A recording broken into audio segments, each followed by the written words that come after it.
Hello, friends, and welcome back to another set of stories about entitled people. This story's proof that fast food workers are heroes in hairnets. One angry customer thought she'd win by demanding extra mayo without paying. The kitchen staff responded with the most beautiful revenge. But before we begin, best way to support our channel is to leave comments, like, and subscribe with a turned-on bell so you don't miss the new video every single day. All right, let's get into it. The pettiest sandwich in history. This happened quite a few years ago, but it still makes me laugh every time I think about it.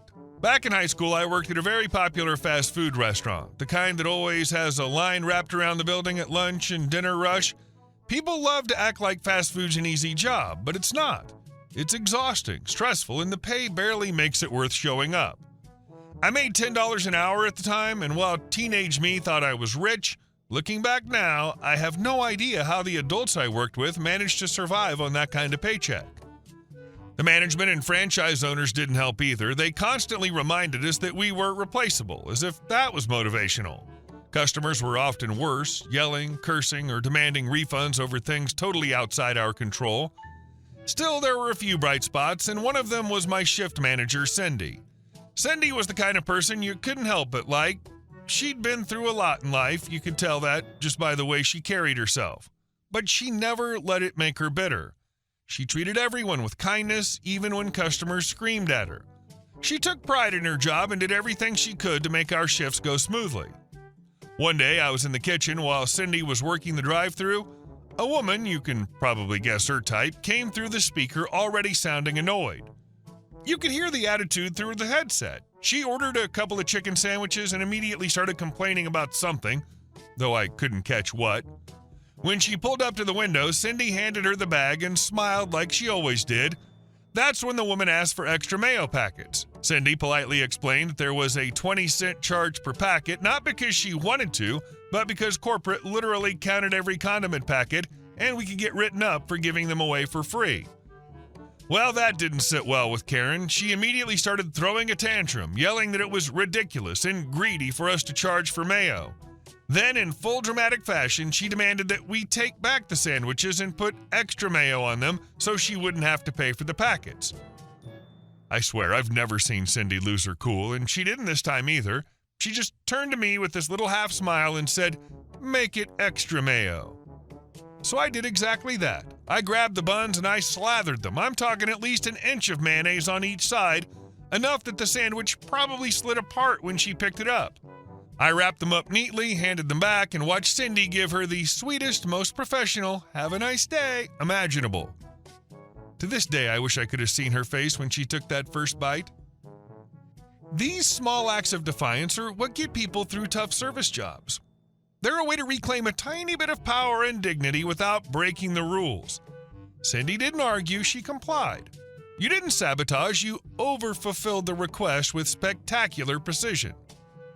It's a testament to the fact that while customers can demand the letter of the law, they might not survive this spirit in which it's delivered. Well done. That woman definitely still thinks about that sandwich sometimes, with a vague sense of confusion and regret. And our second story. Overpriced mansion, purple house, and small town karma. When I bought my house a year ago, I knew the village was tiny, 60 people tops, the kind of place where everyone knows everyone's business and gossip travels faster than Wi-Fi. I didn't mind, I just wanted quiet, cheap property and a space to work on my cars. My neighbors across the road, though, they didn't see me as a neighbor, more like a nuisance who moved in and ruined their HGTV fantasy. They're an older couple, let's call them Rick and Susan, in their late 50s or early 60s. They own what they call a mansion, though in reality it's just an oversized 3-bedroom house with fake stone columns and a koi pond that smells like a sewer in July. They've been trying to sell for nearly a year. No offers, barely any showings. Meanwhile, the other houses in town, modest, affordable places, sell for around $100K, mine included. But Rick and Susan, they listed theirs at nearly $700,000. And somehow, it's my fault they can't sell? The first time Rick mentioned it, I thought he was joking. He waved me down one day while I was fixing my mailbox. You know, people don't want to buy luxury property across from a junkyard. I looked around. You mean the farming junkyard behind your house or the 50 rusting cars next to yours? He frowned. Your property, it looks unkempt. Unkempt? Sure, because last winter when I tore a muscle and couldn't shovel snow for 2 weeks, my driveway looked like a ski slope. Or maybe it was the freezer I bought that got stuck on the upper drive when the ground froze before I could move it. Either way, Rick made it sound like I was dragging the whole village down with my medical recovery. Then spring came. My muscle healed. I built a fence, a nice one, cedar, clean lines. But apparently it wasn't complimentary to their aesthetic. Their aesthetic, mind you, is cracked concrete lions, chipped beige paint, and a dying pine tree they wrapped in fairy lights. But the real chaos started when I painted my sheds last fall. I went with this gorgeous shade called Romantic Moment, a deep, bold purple. I'll admit I picked it partly out of spite. A different neighbor across the alley had made some homophobic comments a while back, so I thought, fine, you hate flamboyant? Here's purple. Big, unapologetic, and fabulous. Someone complained to the town that it was an eyesore and lowering property values. The town shrugged. There are no color regulations here. Case closed. But Rick didn't let it go. Every time I saw him outside, he'd throw a little jab. Still going with that color, huh? Might want to think of resale value someday. I'm not selling, I told him, unlike some people. That didn't go over well. Fast forward to this month, I finally decided to repaint my house. The old blue was peeling badly, the wood was exposed, and honestly, it looked like hell. So I did what made sense to me. I painted it the same purple as the sheds. It looks incredible. The trim is crisp white, the porch rails black, the siding that rich, vibrant purple that shifts slightly in the light. It stands out, in a good way. Or at least I think so. Rick, however, lost his mind. He showed up while I was cleaning my brushes. You're joking, right? You painted your house purple? Yep, I said without looking up. You're lowering everyone's property value. Didn't seem to help yours much, I said. He sputtered something about lawsuits and how buyers will think this neighborhood's gone to hell, and then stormed off. An hour later, the police showed up. One officer got out, saw my house, and gave me the most tired look. We got a call about a color dispute? I nodded. Apparently. He sighed, looked around, and said, Ma'am, sorry. Sir, there's no law against having taste. Have a good day. He waved at me as he left. Rick was standing on his porch, watching, arms crossed, face red. I gave him a big smile and waved back. The next day, he doubled down. He sent me a letter, an actual printed letter, saying that if I didn't restore the exterior to a neutral, community-appropriate color, he'd pursue legal action.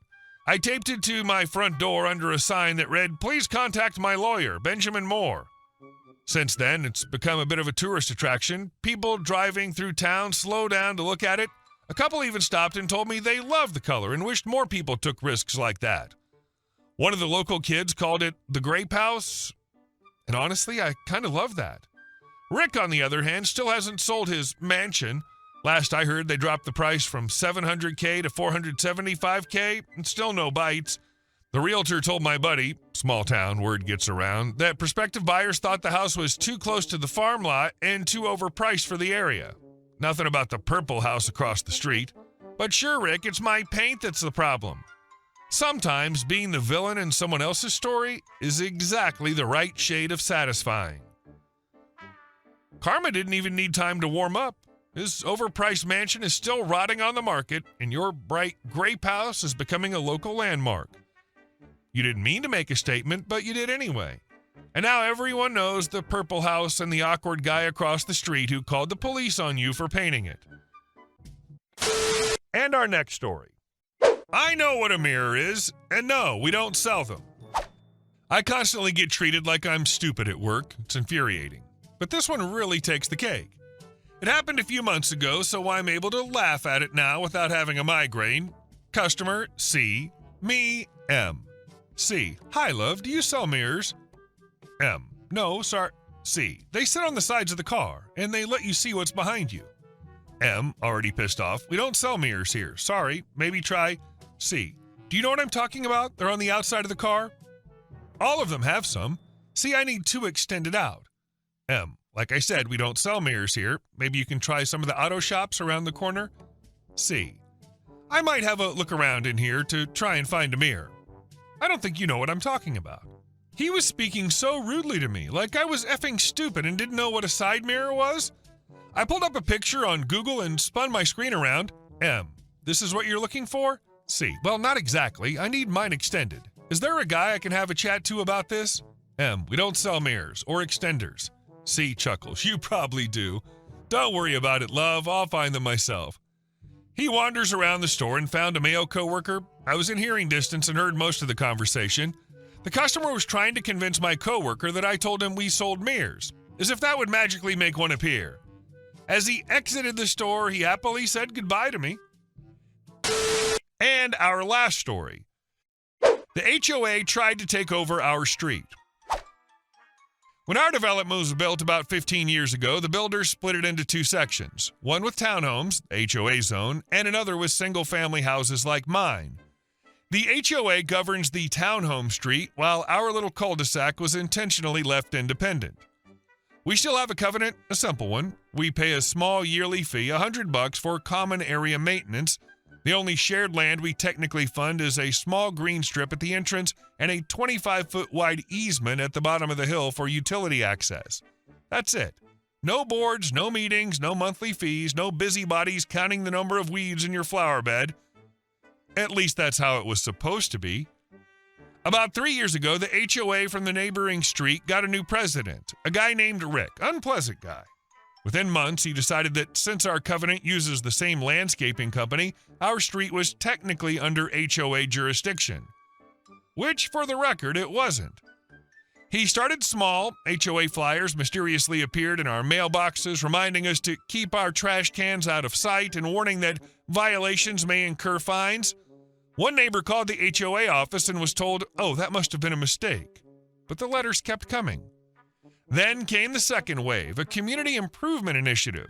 They claimed they were beautifying the shared green areas, but what they actually did was start planting trees and flower beds on our street right along the easement that we paid for. And when the first landscaping bill arrived, it was almost 5 times what our covenant called for. We tried reasoning with Rick. I even attended one of their meetings to explain that our road was listed separately on the county plat, not under the HOA's deed restrictions. Rick didn't like that. He smirked and said, well, you enjoy the services, don't you? Seems only fair to contribute equally. Enjoy the services?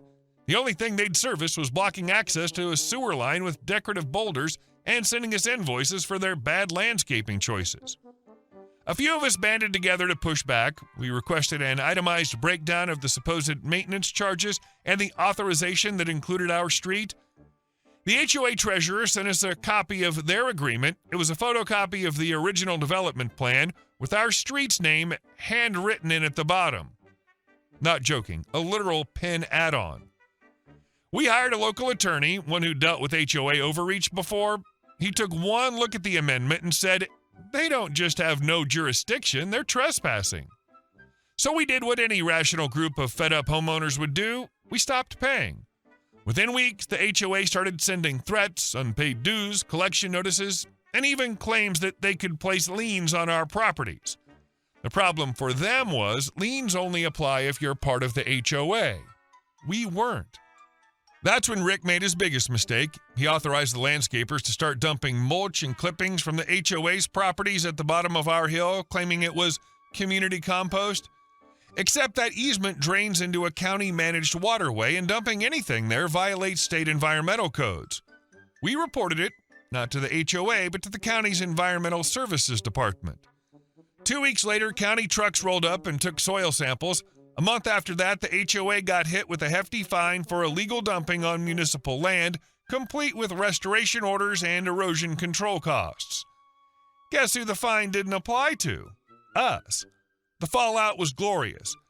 At the next HOA meeting, Rick tried to shift the blame, saying he thought the easement was private property. The treasurer quit on the spot. Several of their members demanded a vote of no confidence, and within a few months, the entire board was replaced. The new president, a level-headed woman named Mara, called our group personally and apologized. She confirmed what we already knew. Our street was never part of the HOA. The agreement was fabricated, and every charge they'd billed us was void. When we asked about reimbursement, she didn't even hesitate. The HOA refunded every dollar we'd paid for those inflated maintenance fees and covered the cost of reseeding and clearing the dumping area. By summer, our cul-de-sac looked like itself again, blissfully HOA-free. The new board's still cleaning up the financial mess Rick left behind, and rumor has it he moved out of state after being sued by one of the landscapers for unpaid invoices.